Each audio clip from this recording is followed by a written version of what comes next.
Chapter 2. Growing Under Shadows. Dory's mornings always began with the same quiet ritual, the sun spilling gold across the walls of Rose's small house, birds chirping their soft symphony, and the smell of fresh bread wafting from the kitchen. Rose, now a mother in every way that mattered, hummed as she kneaded dough, and Dory would sit on the edge of the wooden stool, staring at the kneading hands in fascination.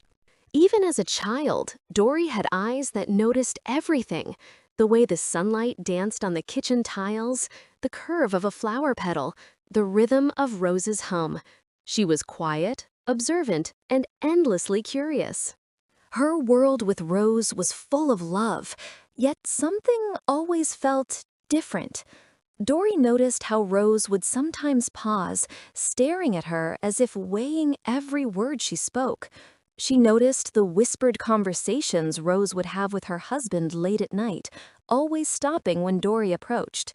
And she noticed her own questions that were always met with gentle deflections. "Why don't I look like you, Mama Rose?" Dory once asked, at age 7, her small fingers playing with the hem of her dress. Rose paused, a soft smile on her lips. "You are beautiful, my darling. That's all that matters." But Dory, with the intuition of a child who saw more than she said, felt a flicker of something unspoken, a shadow in her otherwise bright life. Passions bloom. School became Dory's escape, her canvas and her stage all at once. She had a natural elegance that made her stand out, not in the loud, showy way, but subtly, effortlessly. Teachers often praised her posture, the gentle way she carried herself, the quiet confidence in her eyes. Her love for modeling began early. She would watch older girls at school fashion shows or simply walk in the corridors imagining the red carpet, imagining cameras flashing. At home, she practiced, twirling in the sunlight, holding imaginary microphones, sketching outfits in her notebooks. Baking became another refuge. Every weekend, she and Rose would spend hours in the kitchen.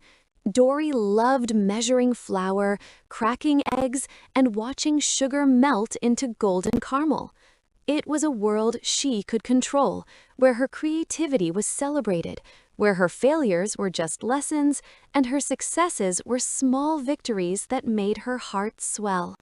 By the time she reached her pre-teen years, Dory had begun to craft a small identity, the girl who could bake, draw, and move like a model all at once.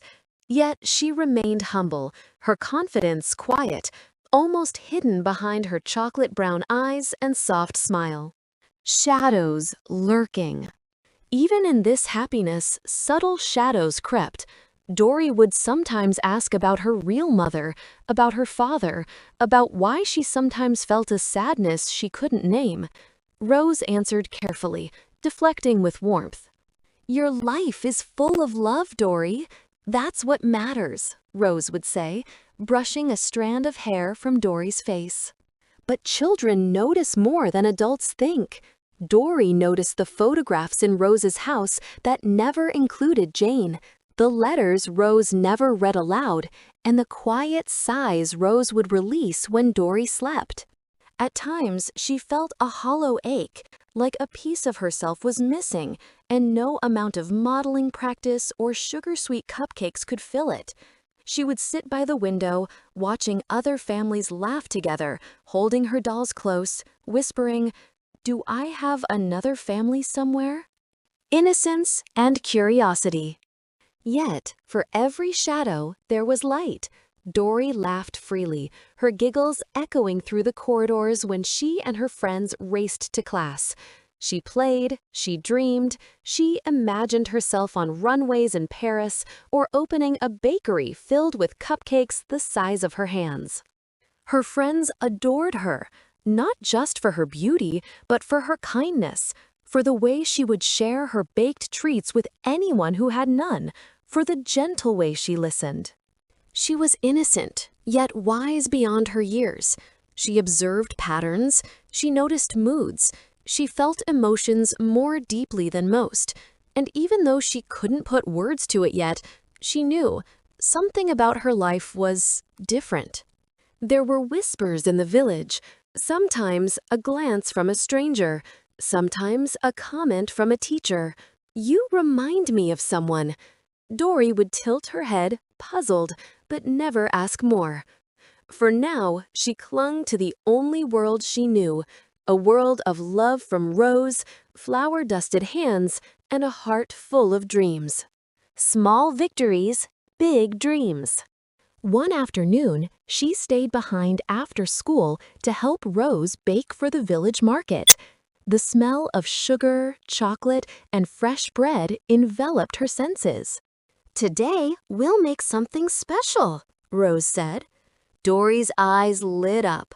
She measured, stirred, and poured with precision, the joy of creation flowing through her small fingers. When the cupcakes were done, they placed them on a wooden tray, ready for the market. Dory smiled proudly.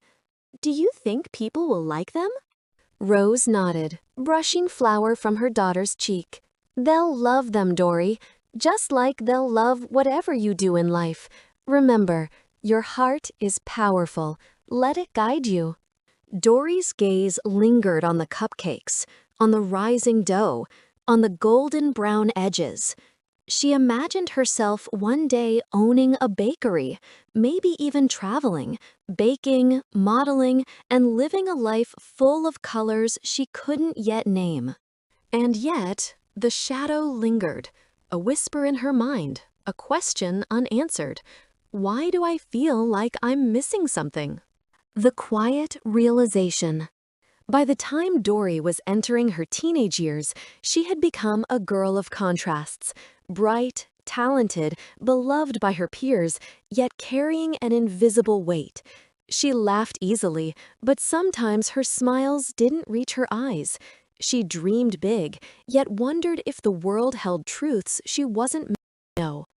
And in the quiet of night, when she lay in bed, she would think of the unknown, a woman she had never met, a father she had never known, and she would whisper into the dark, "One day, I'll know." Little did she realize, the journey to uncover her own heart, her own family, and the truths that shaped her life was only just beginning.